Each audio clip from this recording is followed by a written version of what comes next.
Hari ini kita akan merenungkan tentang Passover, tentang Paskah.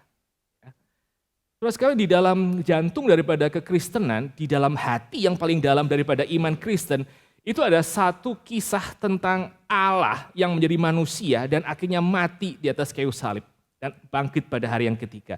Itu adalah jantung daripada iman Kristen. Nah, iman Kristen kalau kehilangan berita tentang Kristus yang mati untuk orang berdosa, maka dia akan berhenti menjadi iman Kristen. Dia akan sama seperti iman kepercayaan yang lain yang menekankan tentang perbuatan baik, yang menekankan tentang motivasi yang saleh dan kekuatan-kekuatan di dalam menjalani pergumulan. Tanpa, sekali lagi, berita tentang Allah yang menjadi manusia demi untuk mati di atas kayu salib, kita itu tidak ada apa-apanya dibandingkan dengan semua orang. Nah, kita hari ini ingin melihat bahwa kematian Yesus Kristus yang sedemikian dirayakan oleh iman Kristen, itu adalah satu kematian yang bukan hanya merupakan satu kecelakaan sejarah, tetapi ini merupakan satu kematian yang sudah diberitakan ribuan tahun sebelum Yesus Kristus itu berinkarnasi. Artinya inkarnasi adalah dia menjadi manusia. Dan kematian Yesus Kristus di atas kayu salib, selain dinubuatkan oleh para nabi, itu juga merupakan satu kematian yang diceritakan di dalam upacara Passover yang pertama, upacara Paschah yang pertama dari tradisi Yahudi. Nah, hari ini kita akan sama-sama melihat sekali lagi tentang apa yang terjadi pada Passover yang pertama, pada kisah sejarah Israel. Nah, kita akan melihat dua bagian dari kitab suci. Pertama-tama kita akan melihat dari 1 Korintus pasal yang kelima. 1 Korintus pasal yang kelima yang mengatakan bahwa Kristus adalah domba Paskah kita, domba dari Passover kita. 1 Korintus pasal yang kelima ayat yang ke-7. 1 Korintus 5 ayat yang 7, kalau sudah dapat saya akan bacakan untuk kita sekalian. Buanglah ragi yang lama itu supaya kamu menjadi adonan yang baru, sebab kamu memang tidak beragi, sebab anak domba Paskah kita yang telah disembelih yaitu Kristus. Ya. Jadi di sini jelas dikatakan bahwa anak domba Paskah kita, Passover Lamb kita yang sesungguhnya itu adalah Yesus Kristus sendiri. Dan bagian yang kedua yang kita ingin juga perhatikan adalah di dalam Keluaran tentu saja, pasal yang ke-12. Keluaran pasal yang ke-12, Keluaran pasal yang ke-12 kita akan melihat ayat yang pertama sampai ayat yang ke-15. Kalau sudah dapat, saya juga akan bacakan bagian ini kepada Bapak, Ibu, dan Saudara sekalian. Tentang perayaan Paskah, demikian judul yang diberikan oleh LAI. Berfirmanlah Tuhan kepada Musa dan Harun di tanah Mesir, bulan inilah akan menjadi permulaan segala bulan bagimu, itu akan menjadi bulan pertama bagimu tiap-tiap tahun. Katakanlah kepada segenap jemaah Israel, pada tanggal 10 bulan ini diambillah oleh masing-masing seekor anak domba menurut kaum keluarga, seekor anak domba untuk tiap-tiap rumah tangga. Tetapi jika rumah tangga itu terlalu kecil jumlahnya untuk mengambil seekor anak domba, maka ia bersama-sama dengan tetangganya yang terdekat ke rumahnya haruslah mengambil seekor menurut jumlah jiwa. Tentang anak domba itu, kamu buatlah perkiraan menurut keperluan tiap-tiap orang. Anak dombamu itu harus jantan, tidak bercela, berumur setahun, kamu boleh ambil domba atau kambing. Kamu harus mengurungnya sampai hari yang ke-14 bulan ini, lalu seluruh jemaat Israel yang berkumpul harus menyembelihnya pada waktu senja. Kemudian dari darahnya haruslah diambil sedikit dan dibubuhkan pada kedua tiang pintu dan pada ambang atas, pada rumah-rumah di mana orang memakannya. Dagingnya harus dimakan mereka pada malam itu juga. Yang dipanggang mereka harus makan dengan roti yang tidak beragi serta sayur pahit. Janganlah kamu memakannya mentah atau direbus dalam air, hanya dipanggang di api dan berisi perutnya.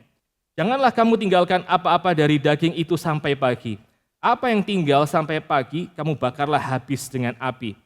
Dan beginilah kamu memakannya, pinggangmu berikat, kasut pada kakimu dan tongkat di tanganmu, buru-burulah kamu memakannya, itulah Paskah bagi Tuhan. Sebab pada malam ini aku akan menjalani tanah Mesir dan semua anak sulung dari anak manusia sampai anak binatang akan kubunuh dan Mesir aku jatuhkan hukuman. Akulah Tuhan. Dan darah itu menjadi tanda bagimu pada rumah-rumah di mana kamu tinggal.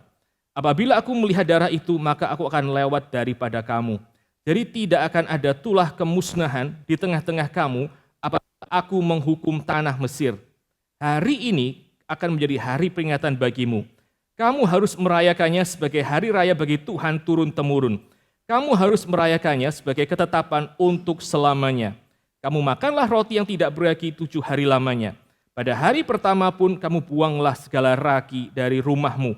Sebab setiap orang yang makan sesuatu yang beragi, dari hari itu pertama sampai hari ke-7, orang itu harus dilenyapkan dari antara Israel. Demikianlah firman Tuhan, mari kita sama-sama tunduk kepala, kita masuk di dalam doa. Bapa di dalam surga, kami hari ini berkumpul untuk kami mengingat dan kami merenungkan tentang Paskah yang pertama itu Tuhan. Bagaimana Tuhan melewati rumah-rumah orang Israel dan Tuhan menyelamatkan hidup mereka sebagai umat Tuhan yang baru. Terima kasih Tuhan, berkati kami yang sebentar akan sekali lagi memikirkan perkataan-perkataan Tuhan, dan tolong kami Tuhan untuk kami bersukacita melihat kepada domba Paskah sejati yang Tuhan berikan kepada kami, yaitu Yesus Kristus.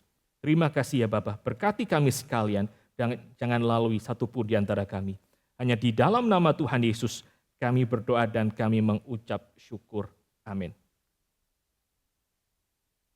Saudara sekalian, kita akan memikirkan mengenai Exodus pasal yang ke-12 itu di dalam 2 bagian.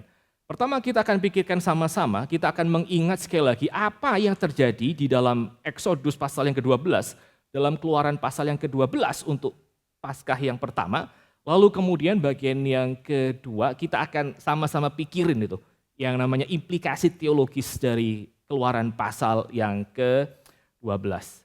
Nah, saudara, waktu kita lihat apa yang terjadi dengan Keluaran pasal 12, maka di sana merupakan satu merupakan satu permintaan atau satu perintah dari Tuhan supaya orang-orang Israel itu menyediakan satu lembu dalam setiap keluarga yang berusia 1 tahun yang tidak bercatat, dan itu akan kemudian disembelih dan darahnya akan diberikan di tiang-tiang pintu dan juga di dalam ambang pintu sebagai tanda hari itu.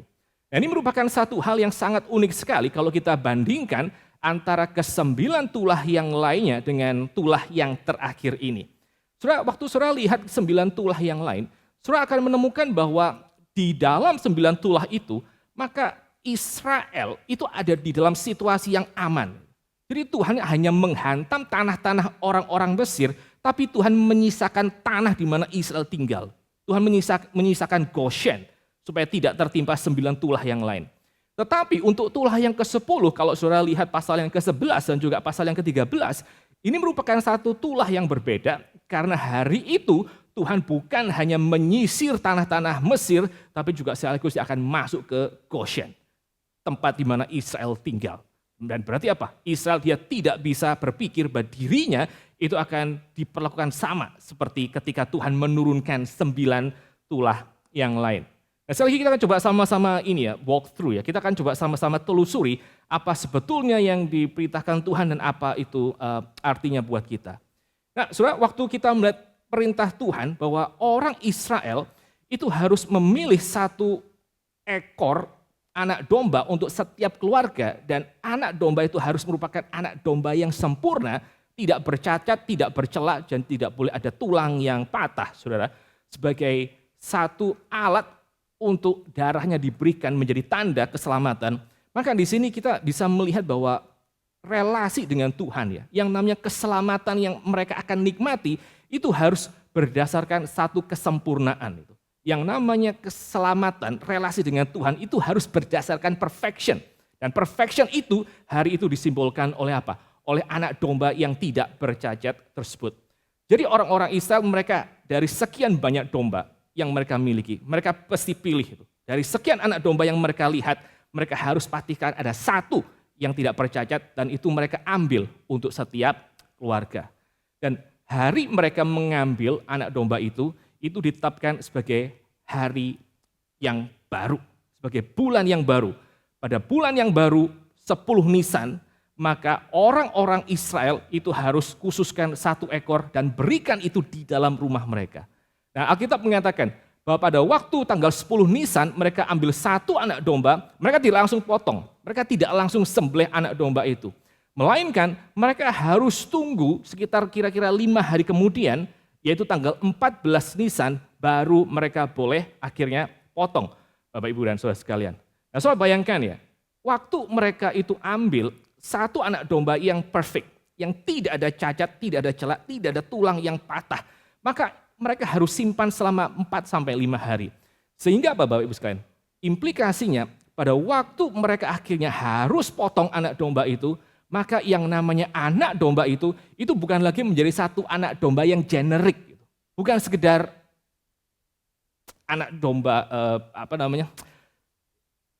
bukan sekedar anak domba yang putih yang lucu, bukan. Tapi pada waktu setiap keluarga itu khususkan 1 anak domba dan mereka keep untuk 4-5 hari bersama dengan mereka, pada waktu mereka harus potong anak domba itu, maka anak domba itu menjadi anak domba yang sangat-sangat personal.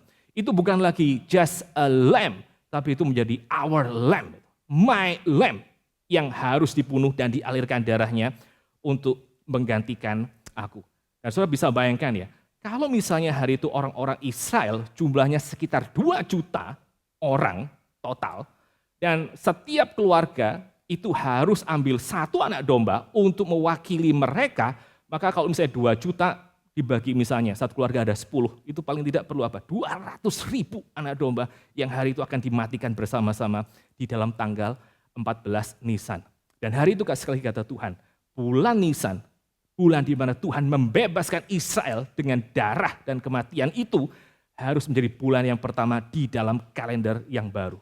Ya, jadi pada waktu tanggal 10 sampai 14 Nisan, tanggal 10 anak domba itu diambil, lalu disimpan. Tanggal 14 Nisan itu dikorbankan, maka itu menjadi bulan yang baru di dalam kalender yang baru. Ya. Nah saudara, waktu kita bandingkan ya dengan semua cara penanggalan di dalam bangsa-bangsa kuno di sekitar Israel, maka biasanya orang-orang itu memulai penanggalan atau mengatur penanggalan mereka berdasarkan apa? Berdasarkan yang namanya siklus dari agrikultur. Ya, ada musim hujan, musim kemarau, musim panen dan seterusnya. Mereka mengatur penanggalan mereka berdasarkan apa yang alam itu berikan kepada mereka. Mereka mengatur penanggalan mereka itu berdasarkan rutinitas dan siklus yang berkesinambungan dari setiap musim. Atau yang kedua, selain mereka mengatur penanggalan mereka berdasarkan sistem daripada pertanian dan cocok tanam, yang kedua, mereka mungkin akan mengatur penanggalan mereka itu berdasarkan mitologi tentang dewa-dewa mereka. Nah, hanya di Israel hari itu, pada waktu mereka mengatur penanggalan, mereka mendasarkan penanggalan mereka atas apa? Atas tindakan Allah di dalam sejarah yang menyelamatkan mereka. Mendadak pada hari Paskah, Israel itu mendapatkan 1 cara yang baru untuk melihat apa itu yang namanya waktu. Waktu itu bukan hanya sekedar siklus yang tidak berkesudahan, bukan hanya siklikal yang terus-menerus ada. Waktu juga bukan sekedar satu hal yang diterangkan melalui mitologi, tapi waktu itu merupakan satu hal yang berdasar di dalam yang namanya sejarah. Dan dari sana Israel harus melihat hidup mereka. Lalu Bapak Ibu dan Saudara sekalian, bukan hanya yang pertama, mereka harus mengambil anak domba itu, tanggal 10, simpan selama 4-5 hari, tanggal 14 dikorbankan. Tetapi yang juga kita lihat sama-sama, setelah anak domba itu disembelih, mereka itu harus membubuhkan darahnya di tiang pintu dan juga di ambang pintu tersebut. Ya, mereka harus letakkan darah anak domba itu di sana. Nah, saudara, waktu kita lihat, perhatikan tentang bagian ini. Saudara bisa bayangkan, pada waktu orang itu membubuhkan yang namanya darah di rumah tersebut, maka itu bukan hanya sekedar tindakan yang hanya dikerjakan pada malam itu saja, gitu ya. Tentu saja malam itu merupakan malam yang penting. Tapi kalau saudara perhatikan lagi, seluruh perjanjian lama, di mana yang namanya rumah itu harus dibubuhkan darah, maka saudara akan memperhatikan bahwa selain rumah-rumah Israel pada Paskah yang pertama itu diberikan darah, maka rumah yang kedua, bangunan yang kedua yang harus terus-menerus dipercikkan darah, itu adalah bait Allah atau kemah suci. bait Allah atau kemah suci itu harus dipercikan darah. Jadi pada waktu saudara melihat di dalam bagian ini, ketika rumah orang Israel itu dibubuhkan darah, dan saudara melihat paralelnya di dalam pembubuhan darah untuk tabernakel, kemah suci dan bait Allah, maka berarti apa? Maka berarti di hadapan Tuhan, semua rumah-rumah orang Israel itu kayak semacam menjadi satu mini tabernakel itu. Itu menjadi kayak satu tempat kudus karena sudah disucikan oleh darah daripada anak domba tersebut. Ada paralel saudara antara rumah orang Israel dengan yang namanya bait Allah tersebut. Dan bait Allah kalau saudara tahu harus disucikan setiap tahun dengan percikan darah. Ya. Nah, kita masih ngomongin tentang pembunuhan daripada anak domba tersebut. Selain yang namanya pembunuhan anak domba dan pengaplikasian darah itu menunjukkan bahwa rumah-rumah orang Israel itu kayak semacam satu tabernakel, kemah suci atau bait Allah. Maka kemudian yang kedua, yang namanya pembubuhan darah kepada rumah-rumah orang Israel itu juga menunjukkan bahwa yang namanya, Bapak Ibu sekalian, yang namanya orang-orang Israel itu sekarang mereka mengalami yang namanya perubahan status. Ya. Setelah mereka membubuhkan darah, setelah rumah mereka itu kayak semacam dianggap sebagai prototipe dari tabernakel dan kemah suci, mereka juga diminta untuk makan yang namanya roti tidak beragi. Mereka diminta untuk makan daging daripada domba tersebut sampai habis. Mereka diminta untuk makan sayur pahit. Sayur pahit. Saudara, bagian yang lain, ya. Kita coba tarik paralel apa yang dikerjakan oleh orang-orang Israel. Mereka makan daging itu, sayur pahit dan juga dengan roti tidak beragi. Nah, paralelnya di mana? Kalau tadi pembubuhan darah itu paralel dengan yang namanya kemah suci dengan bait Allah, maka makan roti tidak beragi, makan daging domba itu paralel dengan upacara pentahbisan Harun dan anak-anaknya itu menjadi imam. Ya, jadi kalau saudara lihat kitab Levitikus, kitab Imamat, maka sebelum Harun itu melayani dan semua anak-anak orang Lewi itu melayani, mereka harus mengadakan upacara untuk diri mereka sendiri. Mereka mesti makan yang namanya domba dan juga roti tidak beragi tersebut. Dan itu dikerjakan pas pada malam Paskah yang pertama. Jadi bukan hanya orang-orang Israel melihat rumah mereka itu seperti kayak cerminan kemah suci. Tetapi juga diri mereka itu seperti diperlakukan seolah-olah mereka adalah imam di hadapan Tuhan. Jadi saudara melihat di sini, yang namanya kisah tentang Passover itu bukan hanya sekedar kisah pembebasan belaka, tapi juga merupakan satu kisah transformasi untuk orang-orang Israel yang tadinya adalah budak, sekarang adalah imam di bawah pemerintahan daripada Yahweh. Dan saudara bisa bayangkan, pada waktu hari itu orang-orang Israel itu mereka ada di dalam rumah dan mereka mendengarkan itu. Jutaan rumah-rumah Mesir itu berteriak kesakitan dan berteriak dengan penuh traumatis karena menemukan satu persatu anak-anak mereka itu mati. Saudara bisa bayangkan apa yang dialami oleh orang-orang Israel di dalam rumah. Saudara, kalau saudara lihat ya, orang-orang Israel itu bukan orang-orang yang beriman banget sama Tuhan. Ya, saudara bisa lihat itu dalam seluruh perjalanan mereka di padang gurun, mereka juga jatuh bangun percaya kepada Tuhan. Jadi kalau kita misalnya mau berimajinasi dan kita mau tarik sedikit pengalaman mereka di padang gurun dengan pengalaman mereka hari itu menunggu di rumah mereka yang sudah diberikan darah tersebut dan mereka sambil makan dan seterusnya, saudara. Saudara bisa bayangkan, akan ada banyak orang-orang Israel yang hari itu mungkin mereka juga kesulitan untuk percaya. Apakah rumah kami ini aman? Gitu. Apakah betul-betul Tuhan akan melewatkan rumah kami? Karena mereka mungkin tahu mereka juga tidak sebaik dengan tetangga-tetangga mereka yang adalah orang-orang Mesir. Tapi saudara-saudara, pada waktu kita melihat dan membayangkan bagian itu dan kita bandingkan dengan firman Tuhan, maka kita bisa punya kayak semacam punya satu pelajaran tentang apa sih sebetulnya yang dimaksud dengan keselamatan. Pertama-tama ya saudara, waktu kita melihat bahwa orang Israel di dalam rumah mereka tidak peduli apapun yang mereka pernah kerjakan, tidak peduli berapa baik atau misalnya berapa bejat mereka di hadapan Tuhan, asal mereka itu ada di dalam rumah tersebut dan sudah ada darah di sana, maka mereka harus belajar bahwa yang namanya keselamatan itu merupakan satu hal yang bersifat pasti. Itu bagian pertama ya. Keselamatan itu adalah satu hal yang bersifat pasti. Dan ini kita tahu dari mana? Ini kita tahu karena Tuhan mengatakan kepada mereka, pada waktu kamu makan roti yang tidak beragi tersebut, pada waktu engkau akan makan daging daripada hewan yang kau sudah sembelih, kamu harus memakannya dengan cara apa? Engkau harus memakannya dengan mengenakan seluruh perlengkapan itu lengkap. Pakai kasut, pakai sabuk, dan juga kemudian pakai tongkat, seakan-akan kamu akan pergi. Nah, tapi Israel mesti tahu, pada waktu hari itu mereka makan daging domba tersebut, yang namanya pembebasan, yang namanya mereka berjalan keluar dari Mesir itu belum terjadi. Ya. Bahkan mungkin hari itu pada waktu mereka masih makan, malaikat maut Tuhan itu belum berjalan di seluruh tanah Mesir untuk mencabut satu persatu nyawa orang Israel. Tapi yang jelas mereka mesti makan dengan pakaian lengkap, seakan-akan mereka akan segera pergi. Karena itu menunjukkan apa? Menunjukkan yang namanya keselamatan itu pasti.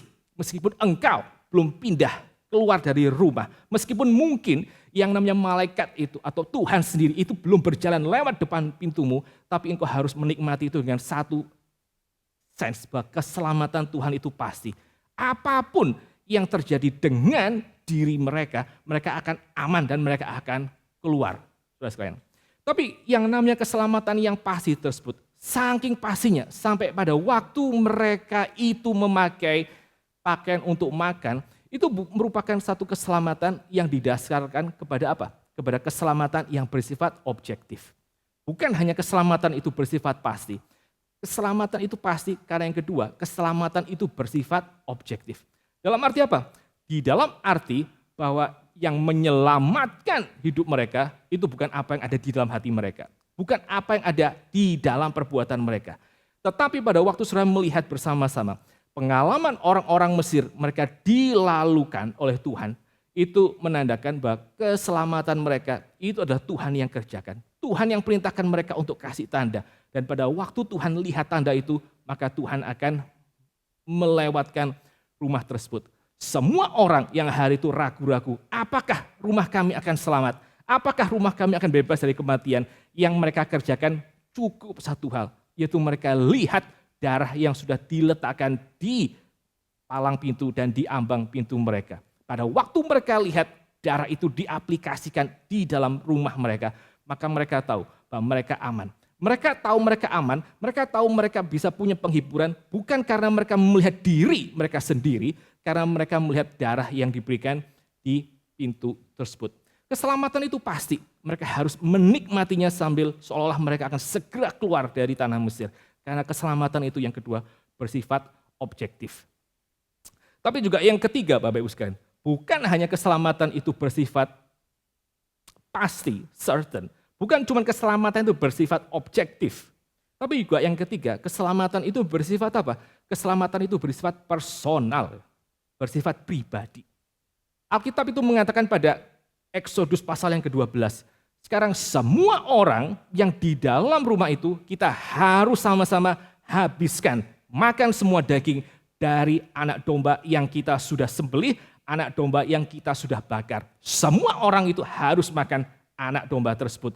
Tidak boleh ada sisa dari anak domba yang akhirnya dibuang. Semua orang harus menikmati dan harus kemudian habiskan bagian itu. Dan itu menunjukkan apa? Menunjukkan bahwa pada waktu mereka itu diselamatkan oleh Tuhan, maka anak domba yang mereka sudah pelihara selama bertahun-tahun, anak domba yang akhirnya mereka sudah, dalam tanda petik ya, kuduskan, consecrated, atas nama keluarga mereka. Ini merupakan satu anak domba yang akhirnya mereka sembelih, darahnya mereka taruh. Tapi belum cukup, mereka harus makan dagingnya. Supaya apa? Supaya anak domba itu bukan hanya menjadi satu anak domba yang di luar rumah saja, tetapi juga sekaligus mereka mengidentifikasi diri dengan anak domba itu. Mereka juga harus apa? Menerimanya secara personal. Bapak, Ibu, dan saudara sekalian. Ya. Jadi pada waktu kita bersama-sama itu, cerita Allah melewatkan rumah-rumah orang Israel itu menunjukkan begitu banyak hal yang sangat penting untuk semua teologi kekristenan. Keselamatan itu bersifat pasti, keselamatan itu objektif, tapi juga keselamatan itu bersifat personal. Dan yang terakhir, keselamatan itu bersifat costly. Keselamatan itu mahal harganya karena ada makhluk yang dikorbankan demi untuk membayar apa yang mereka harus bayar. Ada hidup yang diambil supaya orang itu bisa terus hidup. Lalu kemudian yang ketiga, setelah kita melihat orang-orang Israel itu harus ambil anak domba. Setelah mereka mesti bunuh anak domba, darahnya dibubuhkan di tiang dan mereka mesti makan anak domba itu. Maka yang ketiga, Tuhan itu berjanji apa?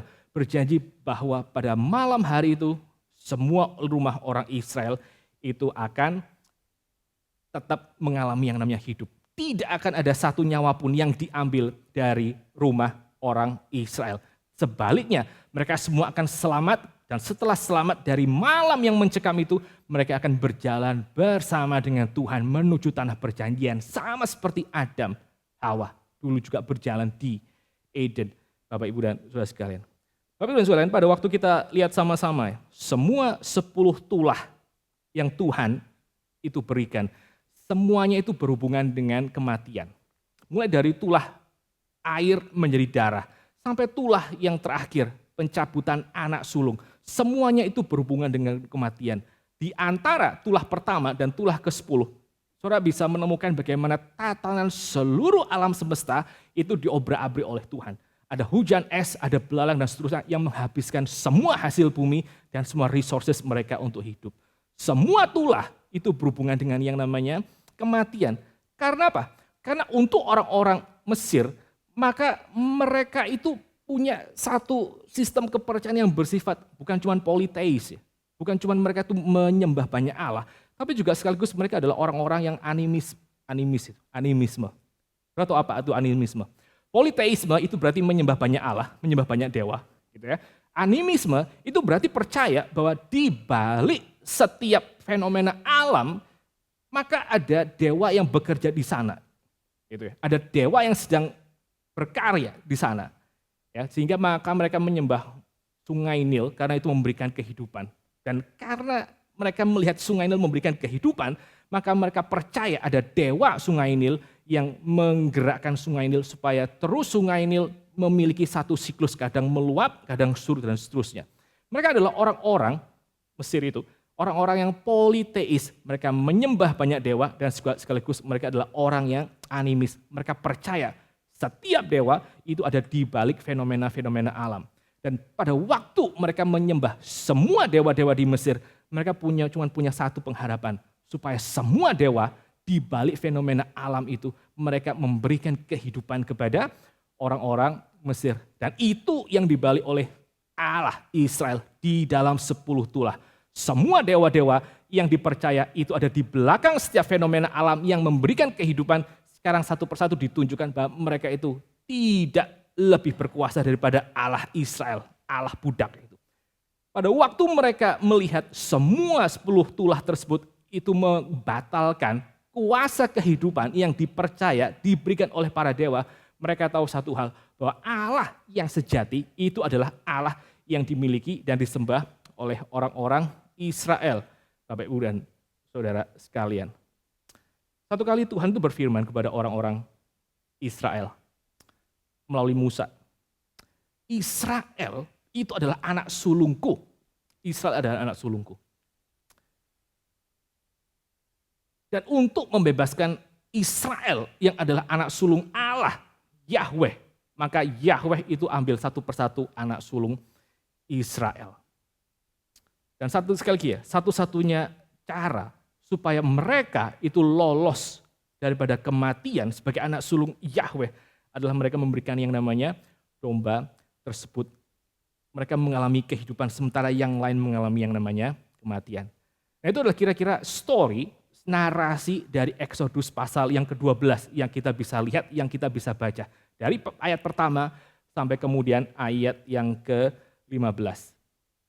Nah, sekarang bagian yang kedua, Bapak, Ibu, dan saudara sekalian, kita akan sama-sama pikirin tuh 3 implikasi teologis dari kisah Exodus tersebut.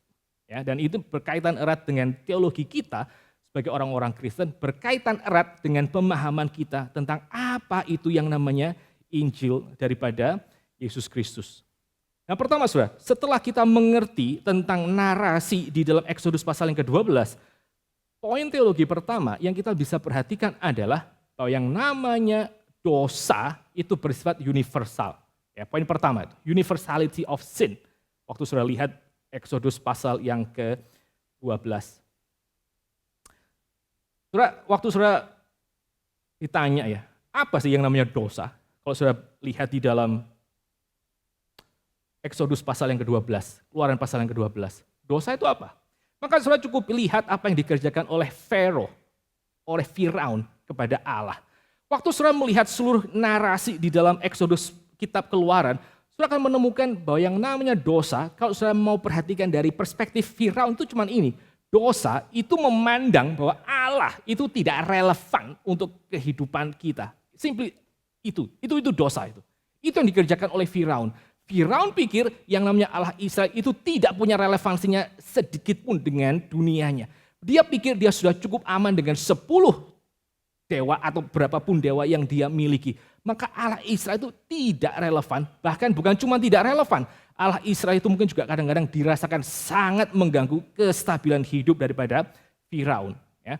Firaun merasa yang namanya Allah Israel itu tidak relevan, bahkan mengganggu. Karena apa? Karena dia punya Allah yang lain. Karena dia punya dewa-dewa yang lain.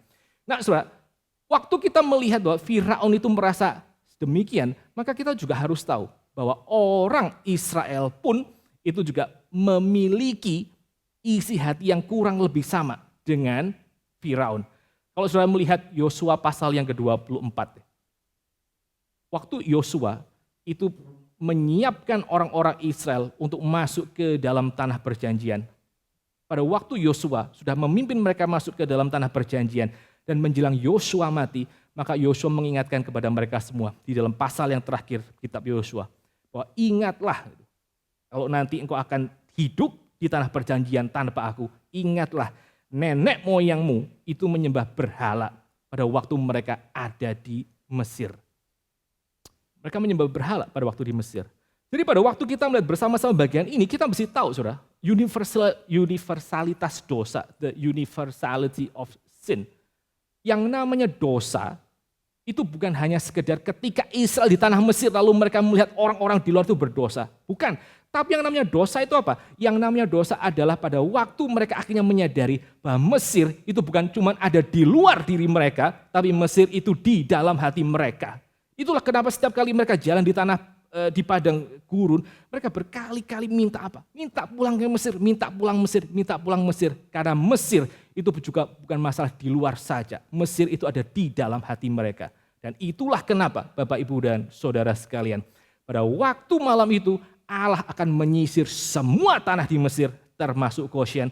Maka orang Israel itu in theory, kalau mereka tidak persembahkan domba dan mereka tidak bubuhkan darahnya di atas ambang dan mereka tidak memakan daging domba itu, maka mereka pun juga akan binasa. Karena apa? Karena pada dasarnya orang Mesir dan orang Israel itu sama-sama berdosa di hadapan Tuhan. Baik orang Mesir dan orang berdosa itu mengatakan kepada Allah Yahweh yang menciptakan seluruh isi dunia, engkau tidak relevan untuk hidupku dan engkau bahkan mungkin disturbing to some extent. Atau to a lot of extent, di dalam banyak area engkau itu disturbing, Bapak, Ibu, dan saudara sekalian. Nah bagian ini ya, universality of sin, sekali lagi membawa kita pada waktu kita akan menyiapkan diri kita masuk ke dalam Jumat Agung pada hari Jumat Minggu ini, untuk kita juga menyadari bahwa pada waktu kita dipanggil menjadi orang Kristen, pada waktu kita itu bisa percaya kepada Yesus Kristus adalah Sang Anak Domba Paskah yang sudah mati buat kita tidak lebih baik daripada orang lain. Bahkan ketika kita menjadi orang Kristen pun, kita masih juga jatuh bangun di dalam dosa-dosa kita. Ada universalitas dosa yang terjadi. Itulah kenapa Rasul Paulus di dalam Roma pasal yang ketiga, satu chapter yang sangat penting dalam kitab Roma, dia mengatakan bahwa semua orang itu berdosa. Semua orang tidak ada yang mencari Allah. Tidak orang Gentiles, bukan hanya orang kafir, tapi orang Israel yang punya Torah pun mereka berdosa. Tidak ada satupun yang mencari Allah. Ribuan tahun sebelum Paulus dia tulis Roma pasal yang ketiga, satu traktat tentang dosa, maka di dalam Keluaran pasal yang ke-12 itu ada satu gambaran bahwa orang Israel tidak lebih baik daripada orang Mesir. Kalau tidak ada domba yang mati, mereka pun juga akan yang namanya binasa. Jadi sekali lagi Bapak Ibu dan sekalian, pada waktu kita akan menyambut ini ya, menyambut Jumat Agung, biarlah kita datang kepada meja Tuhan dan menerima roti dan darah dengan satu pemahaman. Sekali lagi, saya orang berdosa Tuhan. Saya orang berdosa. Ada satu lagu yang sangat-sangat menyentuh hati, Amazing Grace. Ya, Amazing Grace memang menyentuh hati gitu. Bait pertamanya kita tahu merayakan akan anugerah Tuhan. Tapi yang menarik dari Amazing Grace itu adalah di dalam bait yang terakhirnya. Yang dia mengatakan seperti ini. When we've been there 10,000 years, bright shining as the sun, we've less no days to sing God's praise than when we first began. Pada waktu aku sudah ada di sorga, waktu sudah di sorga, 10.000 tahun lamanya, dan aku begitu bersinar dan cemerlang seperti matahari, tetap aku akan menyanyikan anugerah Tuhan sama seperti ketika hari pertama aku diselamatkan. Karena apa? Karena dia tahu dirinya itu adalah orang berdosa. Yang namanya anugerah keselamatan itu selalu fresh setiap kali kita menyadari diri kita orang berdosa. Maka sekali lagi ya, waktu kita menjelang Jumat Agung, kita mesti doa sama Tuhan. Tolong ya Tuhan, bukakan kepada diriku sendiri berapa berdosanya aku. Maka bagian yang kedua, saudara, poin teologis yang kedua, selain daripada universality of sin, maka kita akan coba lihat sama-sama tentang yang namanya, sekali lagi ya, salvation. Sekali lagi, tentang salvation. Nah, waktu kita lihat topik tentang salvation di sini, kita mesti menyadari bahwa pada akhirnya yang namanya keselamatan itu adalah pertama-tama karena anugerah, karena Tuhan yang pilih Israel. Meskipun Israel tidak lebih baik dari Mesir, tapi juga yang kedua, kita mesti melihat bahwa yang namanya salvation itu hanya mungkin karena ada substitution. Keselamatan karena ada penggantian, salvation by substitution. Itu tema teologis yang sangat penting yang saudara bisa lihat di dalam sepanjang seluruh kitab suci. Waktu saudara mengingat kisah tentang Adam dan Hawa, mereka berdosa di Eden. Dan pada waktu mereka berdosa di Eden dan sebelum mereka dikeluarkan dari Eden, maka Tuhan kasih mereka anugerah. Tuhan sembelih mungkin 2 binatang, lalu masing-masing mereka dapat yang namanya pakaian dari kulit binatang tersebut untuk menutupi keberdosaan dan ketelanjangan mereka. Waktu saudara lihat yang namanya kisah Abraham dengan Ishak, supaya Ishak satu orang selamat, ada satu domba yang diberikan kepada dia. Di dalam awal-awal dari kisah penebusan Tuhan, maka satu domba itu untuk satu orang. Di dalam Exodus pasal yang ke-12, Keluaran pasal yang ke-12, bukan hanya sekedar satu domba untuk satu orang, tapi sekarang satu domba untuk satu keluarga. Satu domba untuk satu keluarga. Lalu kalau saudara lihat upacara Israel yang berikutnya, upacara Yom Kippur, hari pendamaian, Atonement Day, maka bukan cuma satu domba untuk satu keluarga, tapi di dalam Atonement Day, hari penebusan itu, setahun sekali, maka satu domba itu adalah untuk satu bangsa, satu nation. Itulah hari yang sangat khusus di mana imam besar boleh masuk ke ruang maha kudus dan boleh memercikkan darah domba itu di atas tabut perjanjian. Satu tahun sekali, satu domba untuk seluruh bangsa. Sampai akhirnya waktu kita sampai kepada Injil, Bapak, Ibu, dan saudara sekalian, saudara bisa tahu bahwa akhirnya satu domba itu adalah untuk bukan hanya satu orang, bukan hanya untuk satu keluarga, bukan cuma untuk satu bangsa, tapi satu domba adalah untuk seluruh dunia. Lihatlah itu, anak domba Allah yang menghapus dosa dunia. Yang namanya salvation, kalau sudah lihat dari ujung pertama kitab suci sampai ujung terakhir, itu adalah by substitution. Prinsipnya apa? Pada waktu orang berdosa itu harus ada yang mati. Entah orang itu yang mati atau substitusinya yang mati. Ya, kalau di dalam sepak bola kita tahu ada yang namanya super sub, super substitute. Jadi kadang-kadang ada orang-orang tertentu yang disimpan di bangku bench yang kayaknya mereka nggak penting-penting amat gitu. Tapi pada waktu tim itu misalnya di dalam kondisi yang sangat tertekan, lalu kemudian dimasukkan, biasanya orang ini yang bisa selalu cetak gol. Itu namanya super sub, ya, super substitute. Nah, Yesus Kristus itu bukan cuma sekedar super sub gitu. Pada waktu kita, kita nggak bisa nih, kita udah kewalahan, lalu Tuhan, sekarang masuk, itu satu tarik keluar. Enggak, dia bukan super sub. Dia adalah satu-satunya jalan gitu. Ya, dialah satu-satunya keselamatan yang mungkin akan bisa kita nikmati. Karena apa? Karena kalau tidak, kita itu yang akhirnya mati atas dosa-dosa kita. Oke ya saudara, waktu kita ini ya menjelang masuk ke dalam Jumat Agung, kita melihat bukan hanya sekedar adanya universalitas dosa. Dosa itu menjangkau semua orang. Dosa itu bukan hanya di luar. Dosa itu bukan karena terjadi lingkungan saya yang brengsek, tapi dosa itu karena apa? Karena ada hati saya yang juga tidak beres di hadapan Tuhan. Saya di dalam core saya yang paling dalam adalah orang yang memberontak kepada Tuhan. Dan untuk itu ada sekali lagi substitution yang diberikan untuk menggantikan saya. Dan substitution itu Alkitab katakan adalah siapa? Adalah Allah yang menjadi manusia. Allah anak yang menjadi manusia. Kalau tadi di dalam kisah Keluaran pasal yang ke-12, untuk menyelamatkan anak sulungnya Israel, maka Tuhan mengambil anak sulung orang-orang di Mesir. Maka di dalam Paskah yang sesungguhnya untuk menyelamatkan kita sebagai so-called anak sulung yang diadopsi, Tuhan itu serahkan anak tunggalnya itu. Dia bukan bunuh orang Mesir, dia bunuh anak tunggalnya sendiri. Itulah substitution yang sesungguhnya yang kita bisa pelajari di dalam seluruh lembaran kitab suci. Lalu yang ketiga, saudara, yang terakhir ya, poin teologis yang terakhir, selain universalitas dosa, lalu yang kedua tentang salvation by substitution, keselamatan karena ada penggantian, kita diganti oleh Kristus.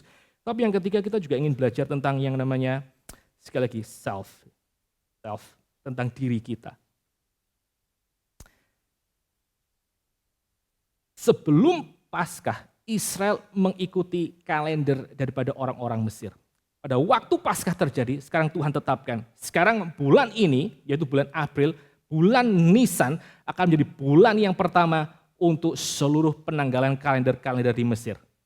Penanggalan kalender-kalender di Israel. Bulan Nisan menjadi bulan yang pertama di mana orang Israel itu akhirnya menjadi umat Tuhan. Sekarang seluruh hidup mereka, seluruh waktu mereka yang mereka miliki di dalam dunia ini, itu ditentukan dari bulan yang pertama tersebut. Dan bulan yang pertama itu adalah satu bulan yang merupakan tempat di mana Tuhan memulai karya keselamatannya untuk membebaskan Israel.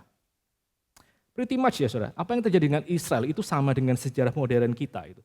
Waktu kita lihat penanggalan kita, maka penanggalan yang kita sekarang miliki, 2025, itu adalah satu penanggalan yang diatur ulang di dalam sejarah kekristenan berdasarkan apa? Berdasarkan tindakan penyelamatan Allah. Bukan cuma orang Israel mereka punya penanggalan yang baru, kita pun punya penanggalan yang baru. 2025 itu adalah satu penanggalan yang diukur dari Allah itu memberikan anak dombanya di tengah-tengah dunia untuk menjadi korban bagi kita. Nah, pada waktu kita melihat bahwa seluruh waktu yang dimiliki Israel, bahkan waktu kita itu diukur, diperhitungkan dari tindakan Allah memberikan Passover Lamb-nya yang sejati, yaitu Yesus Kristus. Maka itu harusnya bukan hanya sekedar membuat kita melihat waktu itu berbeda, tapi juga sekaligus membuat kita melihat bahwa identitas kita pun sekarang berbeda. Hidup itu, waktu itu sekarang di mata Tuhan ditentukan dari apa? Ditentukan dari sejak anak domba itu diberikan untuk kita. Nah, masalahnya adalah pada waktu kita mengerti kisah tentang Keluaran pasal yang ke-12. Pada waktu kita mengerti bahwa ada universalitas dosa, bagi kita tidak lebih baik dari orang lain. Pada waktu kita mengerti ada yang namanya salvation by substitution. Pertanyaan adalah apakah apa yang Allah itu kerjakan di dalam sejarah itu membuat kita juga melihat hidup kita itu, waktu kita itu secara berbeda. Apakah kita melihat hidup kita sekarang bukan hanya ditentukan dari seberapa banyak ladang saya menghasilkan panen bagi saya, cara pikir agrikultur, tapi apakah saya mengerti itu sekarang? Hidup saya itu sekarang ditentukan dan dihargai memiliki makna, itu simply karena ada anak domba yang diberikan dan itu mengubah cara saya melihat waktu dan mengubah cara saya melihat yang namanya hidup. Saudara. Sebelum kita menjadi orang-orang yang akhirnya bertumbuh mengerti bahwa di hadapan Allah, saya adalah orang yang berharga. Bukan karena diri saya, tapi karena apa yang dia kerjakan melalui sang domba Paskah. Melalui anak tunggalnya yang dia berikan seperti domba untuk menyelamatkan hidup kita. Maka kita tidak akan pernah punya satu identitas yang baru. Yang membebaskan kita untuk kita boleh hidup merdeka sebagai orang-orang Kristen. Bagi saudara, menjelang kita memasuki Jumat Agung dan Paskah pada minggu ini, mari kita sama-sama sebagai satu umat Tuhan, kita merenungkan kembali apa yang Allah itu kerjakan kepada orang Israel ribuan tahun yang lalu. Dan yang dia sudah genapi di dalam kisah tentang anaknya sendiri yang dia berikan untuk menjadi domba. Ya. Saudara tahu, Yesus Kristus itu pada waktu dia dimatikan tanggal 14 Nisan sesuai dengan kalender Yahudi. Kalau anak domba itu dikhususkan dari tanggal 10 Nisan, maka itu kira-kira sekitar 5 hari sebelum Yesus dimatikan. Kalau Yesus adalah sang domba, maka dia harus disimpan oleh orang-orang Yahudi. Dan saudara tahu itu persis pada waktu hari apa?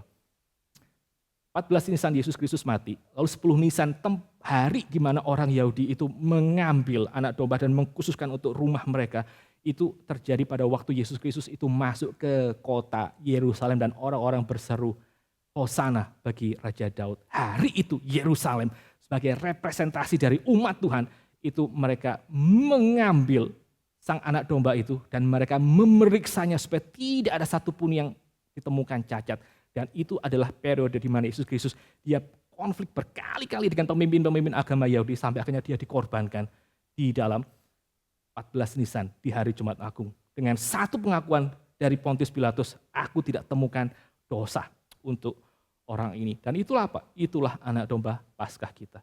Oke sudah, kita menemukan diri kita di tengah semua kesulitan hidup. Perang tarif US-China. Saya nggak tahu terakhir berapa US kasih ke China, 125% atau berapa lah. Gitu. Kita nggak tahu apa yang akan terjadi. Gitu. Kita nggak tahu hidup kita seperti apa. Tapi jangan lupa, Keluaran pasal yang ke-12 itu mengatakan kita bagaimanapun juga adalah orang yang sudah diberkati. Pada waktu kita mengukur hidup kita dari apa yang Allah kerjakan dengan memberikan sang anak domba itu. Kalau engkau mengukur hidupmu dari perang tarifnya US dengan China, matilah kita, we are nothing.